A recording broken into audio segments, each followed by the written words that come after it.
Olá, alunos, tudo bem com vocês? Eu sou a professora Fernanda. Hoje a gente vai ter a nossa aula extra da disciplina de Processos Químicos 2, mas antes da gente começar, vou colocar aquele videozinho que todo mundo já conhece, depois eu volto aqui para falar com vocês. Sejam muito bem-vindos ao EAD Unifatece. O futuro já começou. Essa frase nunca foi tão verdadeira. A gente está vivendo a maior revolução tecnológica que a humanidade já viu. São novas formas de trabalhar, de empreender, novos jeitos de se comunicar, novas maneiras de ensinar e de aprender. E você está de parabéns por fazer parte dessa revolução digital aqui no Centro Universitário Unifatece, uma instituição de ensino inovadora e acessível que está levando educação de qualidade para todo o Brasil. Nossa rede de polos parceiros não param de crescer. Já estamos presentes em todas as regiões do país. Ofertamos mais de 200 cursos de graduação e pós-graduação nas modalidades EAD e semipresencial.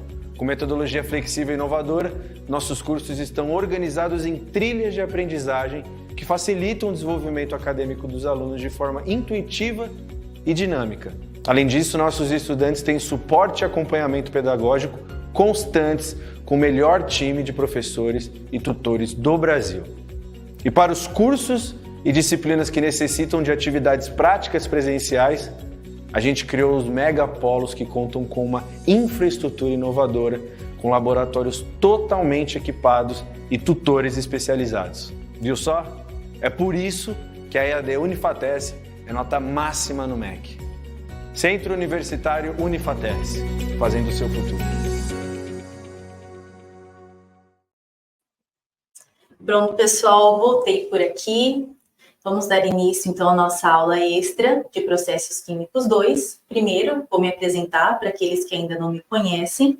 Eu sou a professora Fernanda, sou mestre em Química pela Universidade Estadual de Maringá e hoje vou estar aqui falando com vocês sobre um tema muito legal dentro dos processos químicos. Todo mundo está vendo meus slides? Qualquer dúvida, pode deixar aqui nos comentários, que eu ou algum professor vai estar mediando essa aula aqui e sempre estamos dispostos a responder qualquer coisa, conversar, né? Sempre uma troca, esse momento da gente estar aqui junto, beleza? Vamos começar, então, nossa aula extra. O assunto que eu trouxe hoje aqui para a gente conversar é a respeito da Revolução Industrial. Eu vi que na apostila de vocês tem uma parte que fala sobre isso, e é muito importante a gente falar sobre a Revolução Industrial, porque vai ser ela que vai dar início aos processos químicos que a gente estuda, né? Pensando nessa disciplina de processos químicos, nada mais tão relevante do que falar sobre como tudo isso começou. E não tem como falar sobre esse começo dos processos químicos sem citar a Revolução Industrial. Então, uma breve introdução aqui para falar sobre isso. A Revolução Industrial ela começou na Grã-Bretanha, no final do século XVIII, e trouxe consigo diversas transformações, seja no sentido tecnológico, econômico, na área social, né, introduzindo, então, processos químicos que antes, processos não somente químicos, né, mas processos também industriais que antes não se tinha, pensando no contexto industrial que só surgiu depois disso, né? E aí, quando a gente pensa nesse desenvolvimento, a gente pensa no desenvolvimento de fontes de energia que acompanhem toda essa evolução. Não tem como evoluir sem evoluir a energia junto, né? Porque a gente aumenta sempre produção em massa e a questão de urbanização. Quando a gente começa a falar sobre essas fontes de energia, a primeira coisa que a gente tem que conversar é sobre a lenha. Ela foi o primeiro recurso utilizado. Então, aí a gente pensa aí até o século XVIII, a gente pensa na atuação da lenha como fonte majoritária de geração de energia. Porém, conforme foi se necessitando aumentar a energia, somente a lenha não foi suficiente para cumprir esse papel. A gente vai ter aí, então, uma fonte de energia alternativa agora entrando o carvão. E o carvão, ele foi, assim, crucial quando a gente pensa na Revolução Industrial.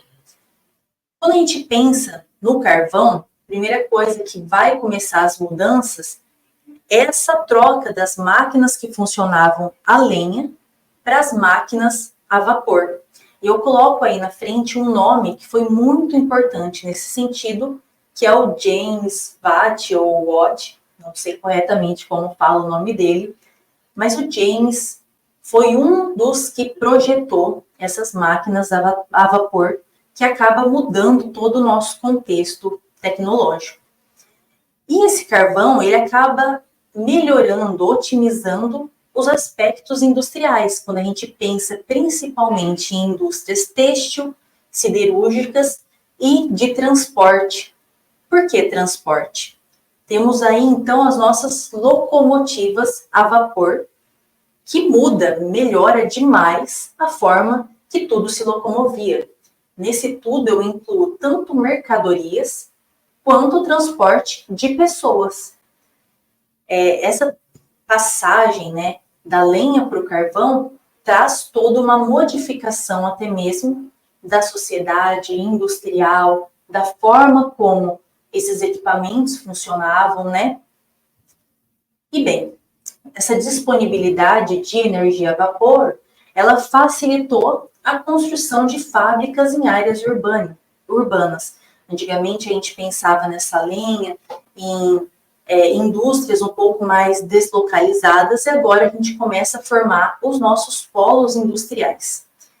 Com isso, se a fonte de trabalho está nas indústrias, a população acaba se mudando para onde estão essas fontes de trabalho.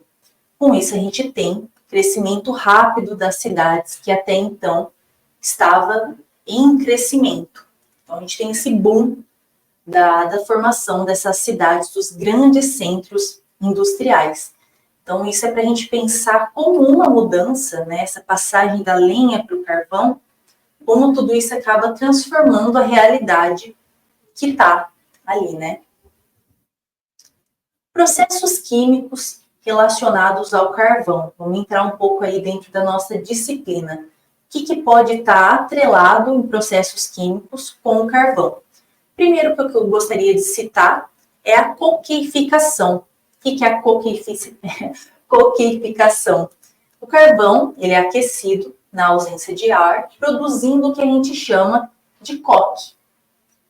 Esse coque é um resíduo que é gerado nesse processo, né, de combustão, e ele foi muito utilizado na produção do ferro de alta qualidade. Então, esse foi um dos processos químicos muito relevantes nesse período do uso do carvão como principal fonte.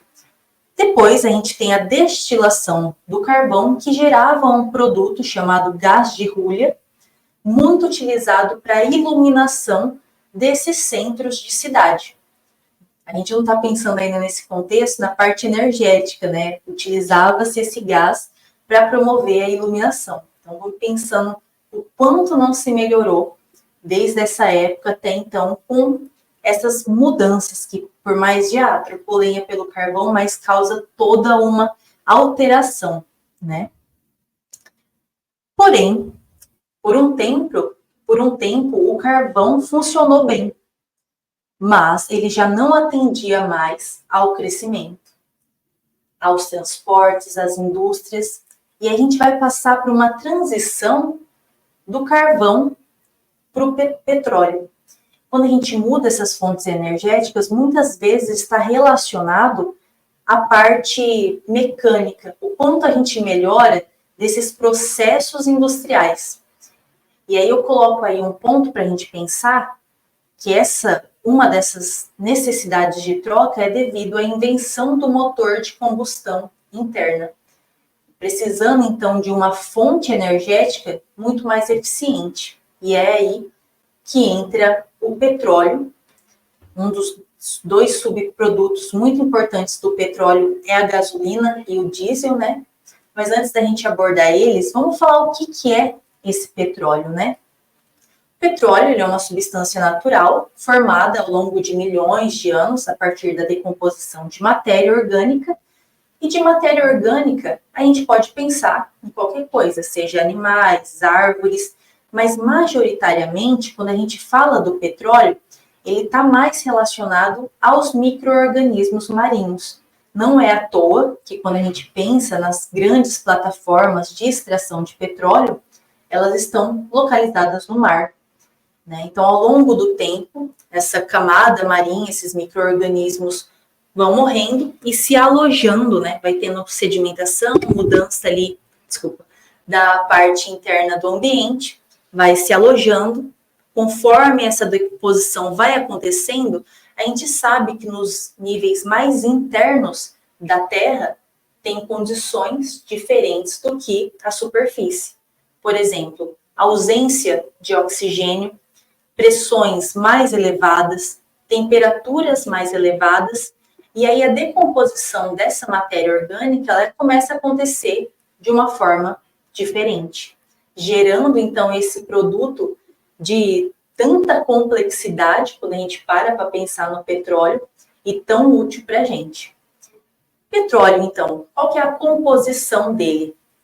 Majoritariamente, o petróleo ele é composto por hidrocarbonetos, como o próprio nome já sugere, são compostos contendo hidrogênio e carbono. Alguns exemplos principais desses hidrocarbonetos é metano, etano, propano, butano e outros compostos orgânicos. Então, o petróleo ele é uma mistura muito complexa de hidrocarbonetos, de outros compostos oxigenados, sulfurados, enfim. E ele foi fundamental para que a gente avançasse o nosso patamar industrial e tecnológico. No entanto, apesar desse petróleo ser tão bom, tão útil, tem vários problemas atrelados a ele. O primeiro, que não está ali, é que ele é uma fonte de energia não renovável. O que significa uma fonte de energia não renovável? É que é limitada. Em algum momento, isso vai acabar. Porque se a gente pensar, o petróleo, como a gente definiu no slide anterior, ele é formado ao longo de milhões de anos. E ele é limitado. Uma hora a gente vai usando, vai acabar. E isso é preocupante, já que a gente depende tanto dele, né? Mas ele está atrelado a muitas outras coisas negativas também. Primeiro exemplo que eu cito aí, poluição ambiental. Quando a gente vai fazer a extração do petróleo e até mesmo o transporte de um ponto ao outro, seja uma plataforma ou para outro lugar, pode acontecer problemas de vazar, de qualquer problema relacionado a isso no processo de extração, de transporte. O que acontece se esse petróleo vai no meio aquoso? Prejudica ali todo esse ecossistema marinho, as águas subterrâneas, contamina os solos, enfim, é toda uma problemática envolvendo isso. Então, não pode acontecer, mas se vocês procurarem notícias, já aconteceu e teve consequências muito maléficas, tanto para nós, quanto para os animais, quanto para o ambiente, enfim. Outro problema relacionado ao petróleo, emissões de gases de efeito estufa.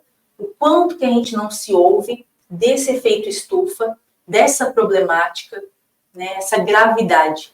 Então, a queima desses combustíveis fósseis, no caso o petróleo, libera dióxido de carbono e outros gases relacionados a esse efeito, que está vinculado ao aquecimento global e às nossas mudanças climáticas que causam aí inúmeras consequências negativas, né?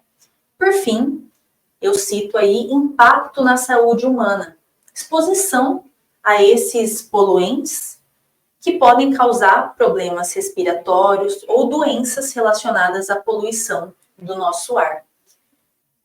Então, a gente sempre pesa, né, nessa balança, uma coisa tão positiva, mas que traz também as suas consequências, né? Nem sempre são boas. Com isso, a gente vai falar dessa dependência do petróleo ao longo aí do nosso século XX e as preocupações relacionadas a ele, seja no sentido de sustentabilidade, seja no sentido de impacto ambiental. voltando a nós a explorar outras fontes, né? Trocar as nossas fontes energéticas. Primeira coisa que a gente pode trocar é pelo gás natural. Ele tem uma queima mais limpa comparado ao carvão e ao petróleo. E outras energias são as chamadas energias renováveis, não são recursos limitados. Por exemplo, sol, energia eólica, hidrelétrica e a própria biomassa. Elas surgem como alternativas ao petróleo. O que é essa biomassa? Ela pode ser utilizada, são fontes, né?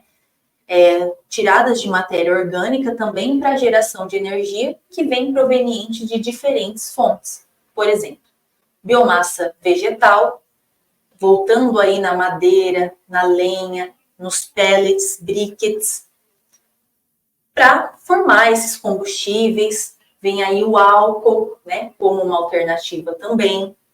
Pode ser de resíduos agrícolas, seja de palhas de cereais, bagaço de cana-de-açúcar, também usado para energia. E uma forma de reaproveitar esses resíduos que talvez viraria outra coisa, né? Não tão útil. Então, uma forma de reaproveitamento. Resíduos florestais, como galhos, folhas. Então, agora a gente começa a pensar numa sustentabilidade mesmo, de aproveitar os recursos da sua forma mais íntegra possível. Biomassa residual, seja de sólidos urbanos, que vai estar aí restos de comida, papelão, resíduos de jardim. O lodo de esgoto também pode ser utilizado como biomassa para geração de energia. Biomassa animal, proveniente de esterco, de gado, suínos, de aves. Enfim, uma nova alternativa aí frente ao petróleo para tentar diminuir a nossa dependência e também esses impactos ambientais. Outros exemplos da biomassa de energética cultivada é você plantar para que você consiga obter a energia dessa forma. Por exemplo, vou plantar bambu, eucalipto, enfim, e resíduos industriais aí. Pessoal, finalizo aqui a nossa aula comentando um pouco da importância da Revolução Industrial, as principais fontes energéticas que passaram por ela, né? Começando da lenha, o carvão, depois o petróleo, e agora a gente pensando em novas fontes alternativas para isso. Espero que vocês tenham gostado da nossa aula. Qualquer coisa, deixe os comentários aí, vamos conversar a respeito. Eu deixei aqui minha rede social também, o meu e-mail. Vocês podem ficar à vontade para perguntar o que vocês quiserem, a gente trocar uma ideia. E eu finalizo aqui a aula de hoje. Espero que vocês tenham uma ótima noite e nos vemos na próxima aula, pessoal. Um abraço!